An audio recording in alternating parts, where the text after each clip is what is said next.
สบายดีเด้อทุกคนวันนี้ฟุกฟอกันเนาะเอาตอนค่ำๆเลยเนาะคือเอามาหอดค่ำเลยเนาะคือว่ามาหอดถือว่าลืมจริงเลยหอกเลยหาตัวเนาะอยู่ต้นไห้เนาะกำลังวางไฟแต่งกินเนาะจะนอนเบิ่งว่าถือว่ามือเดี๋ยวเจ้าเบิ่งตะหอกจะเข้ากี่ตัวเนาะเบิ่งหนึ่งยังมาทั้งท้ายย้อนหลังให้เบิ่งเนาะถืออันเสือสโคบยิงตะหอกเป็นยังไงก็ลองลุ้นกันเบิ่งมือเดี๋ยวเจ้าว่าจะมีตะหอกเข้ามาบ่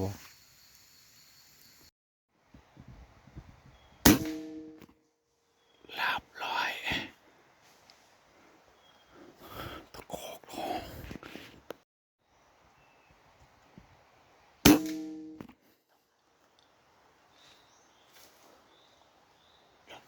จบมาแล้วเนาะจบมาขายตะ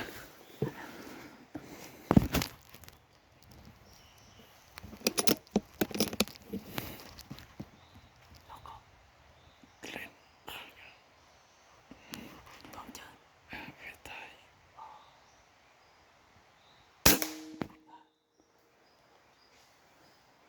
เรียบร้อย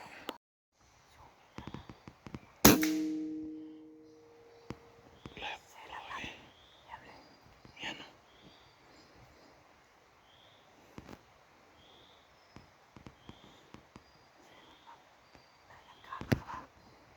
ตีมันยังเกาะเตียน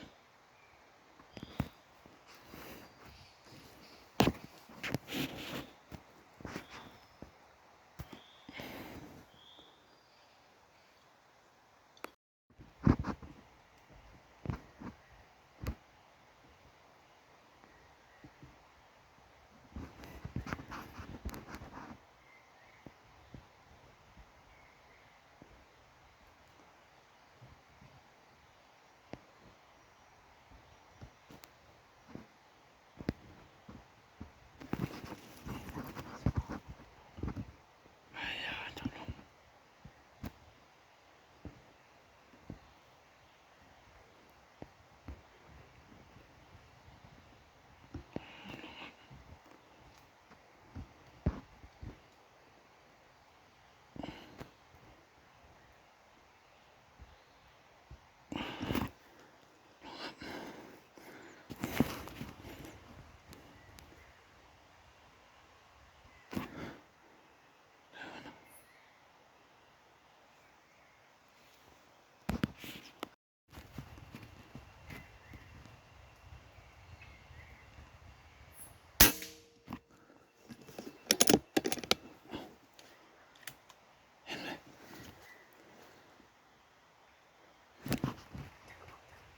ผิดหลัง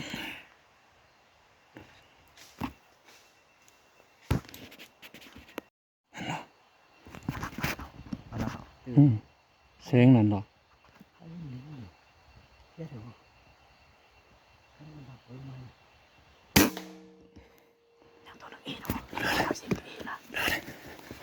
ทางตัวนั้นโอ้ลงมา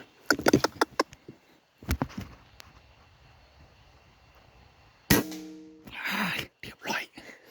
โอ้ยเสมอ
โยกตัวนี้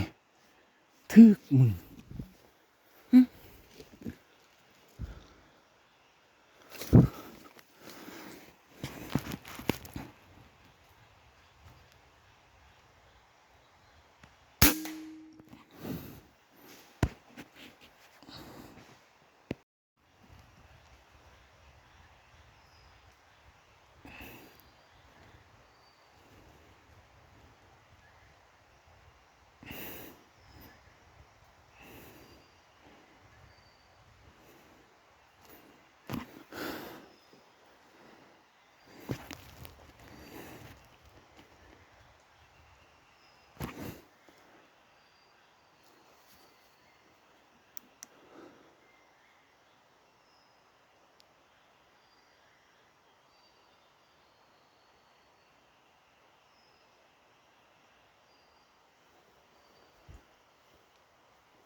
ที่ตัวเนาะ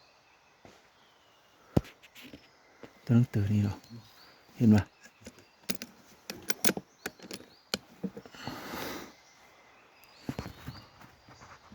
จะนี่โอ้อืม นั่นเล่า ยิงเหรอ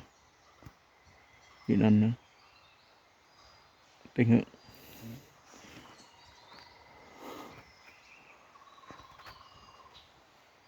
มีเห็นยิ่งไม่ถูกจากไหนเลย ไปเนาะ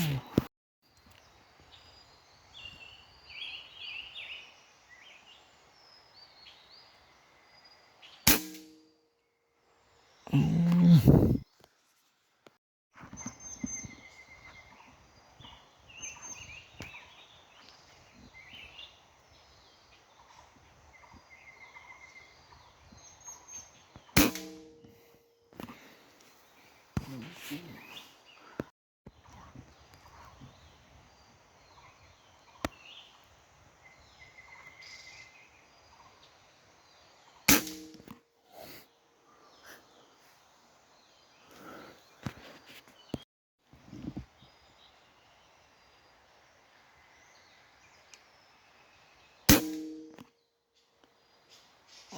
ตกมาจก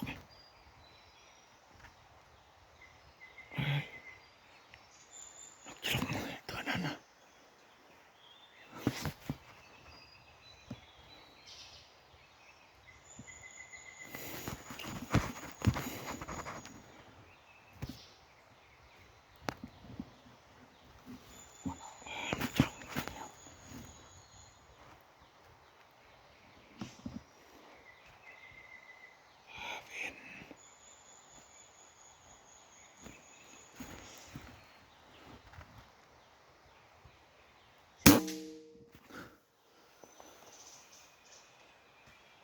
ตกรู้เลย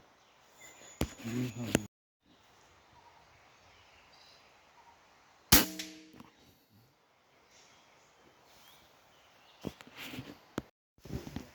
ไรดอกพวก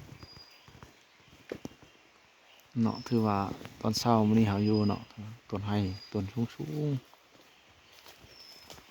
ๆตอนเช้าถือว่ายิงไร3ตัวเนาะตัวหอกเนาะสรุปผลงานมื้อนี้เนาะถือว่าโอเคอยู่ทั้งหมดเลยเปลี่ยนเนาะถือว่าเต็งกินทันตัวหนึงมาคำนก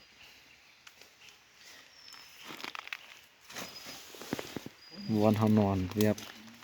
ชม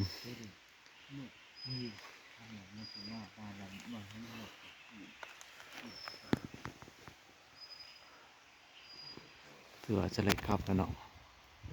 ทีนี้ก็ฝากกดไลค์กดแชร์เพื่อเป็นกำลังใจให้คลิปต่อๆไปเลยขอขอบใจ